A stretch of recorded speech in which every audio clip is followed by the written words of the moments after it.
Good afternoon. I have to start with an admission that I love technology. Coming after you, I feel a little bit hesitant to actively kind of support and argue for technology. I think education is set for a big goal, and I think technology can play a big role in it.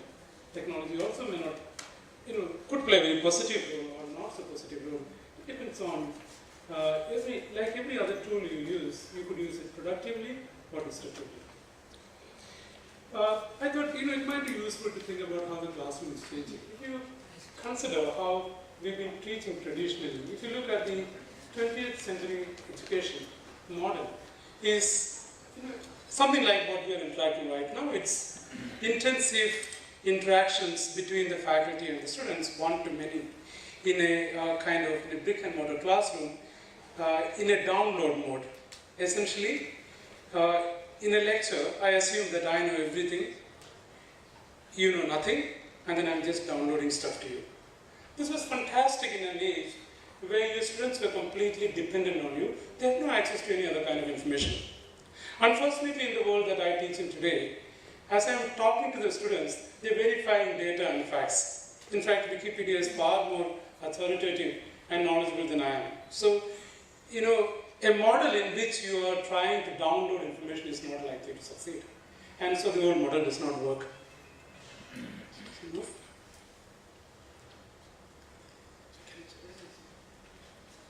Okay. So, not to bore you with a lot of theory, but I think, I generally like to look at trends and see, I think one of the ways to really understand what we should be doing in the future is really to look at trends. And I think if you look at the educational landscape, two or three things become very, very clear. The first is there is great amount of globalization. We don't want to spend a lot of time on it, but we do know that we supply a large number of students to Australia, to many European countries, to the US and so on. And we now have an influx of, a large number of, global brands coming into India. So you have a situation where academic brands have become global and students have become very fleet-footed. They could move from one place to another. So the competition has dramatically increased. If the second trend, I think, is there is a great amount of digitalization. Whether you like it or not, there is digitization and it is disrupting. So it's very interesting because I was looking at a report that talked about the most promising jobs of 2030. And the first job that came up in that list was body parts maker. The second one was nanomedic. Third was farmer of genetically engineered crops. Fourth was old age wellness manager. Fifth was memory augment surgeon. How many of those titles have you heard of? 15th was narrowcaster. 16th was waste data handler. And actually number 13 was digital avatar for teachers. The point I'm trying to make is that in the list of 20 jobs, and this is not just somebody's imagination, this was a study, serious study, commissioned by the British government. Essentially, we find that the jobs of the future are not the jobs that we're familiar with. So if you have a situation of that kind, and of course, I will come back to this in a moment, but our education is really not preparing people for jobs of the future. And of course, the final trend that I think is increasingly visible today is that people are saying they have a right to good education. At one point of time, education was considered to be, a function of your legacy. Either you had very rich parents, so you could go to let me put it the other way, a function of your genes, let me put it that way, because if you had great genes, you could appear for a very highly competitive exam, end up in one of our top level institutions. Or if your parents had good genes, essentially, if they had good money, either brains or money, then if you did not make it into a good institution in India, you could probably end up in a good institution abroad. But the whole idea that legacy will drive your education is no longer acceptable to our people today. So there is greater demand for democratization of education. There is greater demand for inclusion. Let me just take these three trends. And so, if you are now today, when you are talking about education, you cannot be using old models. Today, you are talking about students who are digital natives. You are talking about students who are visually very oriented. We are talking about students who are multitaskers. In fact, I've spent a little bit of time thinking, what is a student of the 21st century like? He or she is all of this. Incidentally, the way they learn is also very different. There is a great demand for personalized learning, the point that Simon was making. But also, interestingly, as many of you made, learning is not just personal, it's also social. It is also mastery-based. In other words, if you have a young kid at home, you see how they learn. I see my daughter learning from 5 devices simultaneously. She's on WhatsApp, she's on iPad, she's on TV, computer, and there's music going into her ears. This is something that I'm not very familiar with. I could do one thing at a time, but these kids do 5 things at a time, and they apparently are kind of getting information and entertainment simultaneously. So they're very different. And the other thing to understand is that they're really looking at education. Increasingly, I see this even with older people. That education is no longer seen as a one-time shot at a job. So our traditional model of education is get a certificate, go out there, get a job, and after that, the rest of your life, you just stagnate. But today, most of the people who come into my institute are people with work experience, and we find that working professionals are willing to put a lot of their money, significant opportunity costs and other real costs of fees and so on. They're willing to invest in new skills so that they can actually further their careers. In other words, education is not a one-time shot. It's not a lottery. It's a lifelong effort. And that essentially means the way we teach and we conceive learning needs to change. One could go on many other things, but let me just briefly stop there with that. So if that's the case, the 21st century model needs to be very different. In fact, the 21st century model is, what I would like to call as need-based, as you like it, when you like it. Asynchronous exchanges in the virtual space. Why do I call it need-based? Of course, as I said, because and you will see in a little while that people are really not looking to get full degrees. They're looking to get jobs, and jobs depend on competencies, as one of the previous speakers said. In many companies now, people are saying, can you solve this problem? Then we could certainly consider it. We don't really worry about your degree.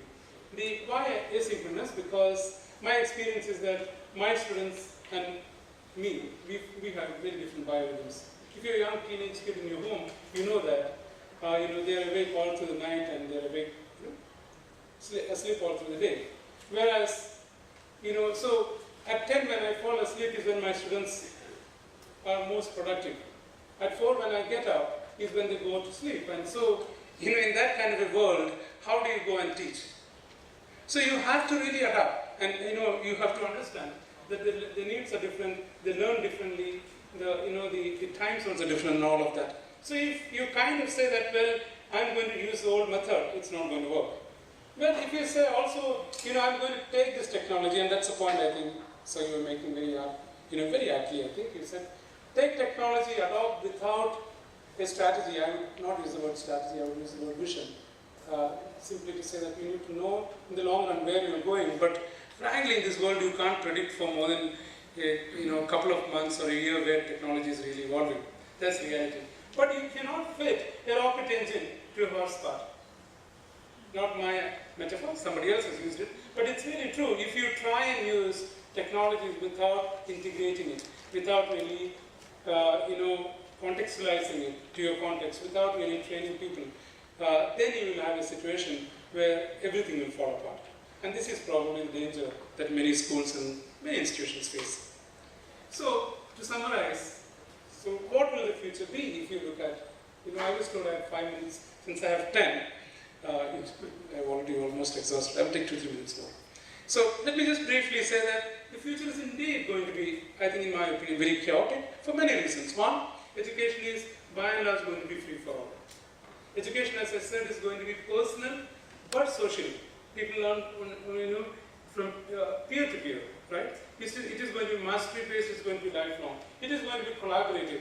There is nothing like the teacher and the taught. There is some formal roles we can have, but at the end of the day, when you walk into a class, it's not about giving information, it's about providing insights. Information, they are far better off than you are, They have better access, and they're more savvy to access those. And of course, I said it's legacy and brand neutral. And I think today you find a lot more new business models emerging. I will come to that in a moment. And finally, this field is constantly evolving, and there is no way you can continue to kind of stay the way you are. So what is the future? Very briefly, sorry, it's telling me I should stop. So with your permission, I'm going to take 2 minutes more. Basically, I think education as we know will get unbundled. And this is the reality that we are seeing today. I think this workshop this afternoon is a pretty good example of that. What would happen? The educational value chain. The educational value chain today is controlled by a mafia, if I might call it. It's by us, right? Because we define excellent education as keeping people out. What's the definition of our excellent education? In my school, it would be, we have 250,000 people applying, we allow 400 people to get into the gates of my school, and we say you're excellent. That's such a terrible way of defining excellence. You're defining excellence by exclusion. I would think an excellent model for education of the future should be one in which you would say, we take 250,000 people inside, and only those 400 who qualify, or 500, or 1,000, who really qualify, leave the gates with a certificate.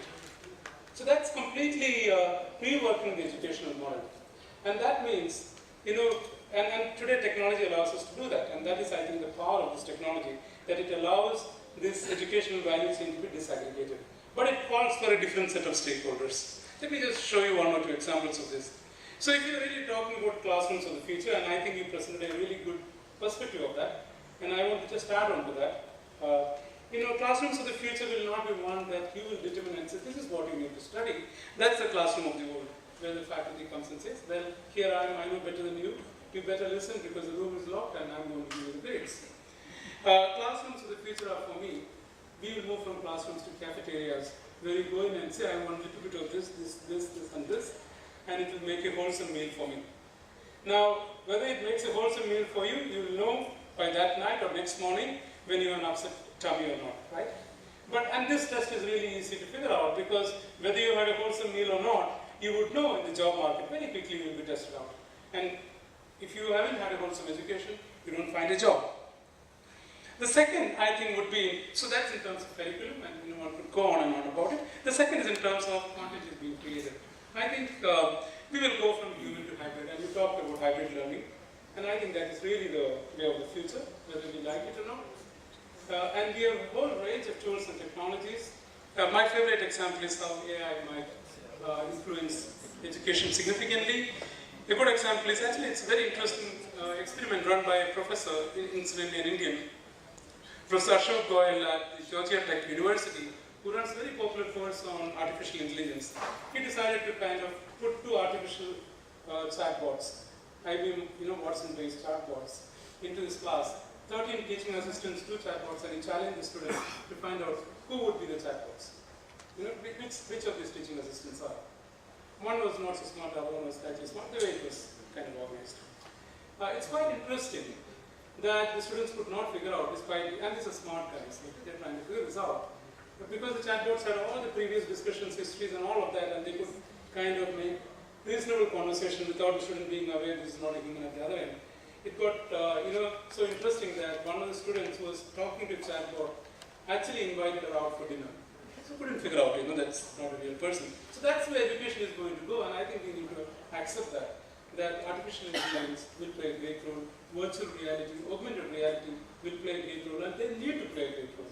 Because, this whole idea that we can, sit under a tree and learn, of course you can sit under a tree and learn, there are some things you can learn like that, but you also need to leverage technology, because that's the only way you can scale up. This country needs millions and millions of, billions of people to be educated. And we have very few institutions, very few highly qualified teachers. And it's just not the need for this country, it's the need for this world. And therefore we need to look at it.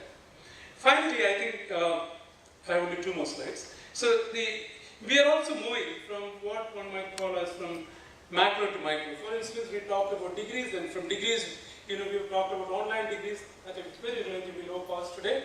I put some here, so many are available. But what's now happening is that because of this change in business models, we are now moving from what could be called as degrees to nano degrees. That's what Udacity offers, masters to micro-masters, that is what edX offers, and diplomas to professional certificates. And essentially we are saying education is very much focused on outcomes, outcome-based education. So if that's the case, what will be the education, the future? I think future, I wouldn't call it education, I would not call it college, I will call it future learning spaces. Future learning spaces will be built collaboratively. And who will be the partners there? Certainly we will have a role to play. As traditional institutions, we are the gatekeepers, and we will be the gatekeepers for a little bit more time. But there will also be investors, there will be edupreneurs, and there will be technologies. And a part of that, because as I said, it's co-evolving, there will also be very highly socially networked and digitally fluent students. And that is the emergence of the new world that we are seeing. And we can see that elements of that are visible here today. So it's not anything new. And you see that one or two examples of that. For instance, I talked about mastery. Today, this is a very interesting in educational enterprise. You can learn chess from Gary Kasparov. If you want to learn chess, there is no better teacher, right? And there's only one Gary Kasparov. So you're now reaching the age of, as somebody said, star teachers and whole universe of students. But it's not that the star teacher just does this in a webinar format. There's a whole range of other additionalities added on to it to make the education really complete. So if I have to learn, let's say, nuclear physics, I would like to learn it from somebody working in Fermi labs somewhere.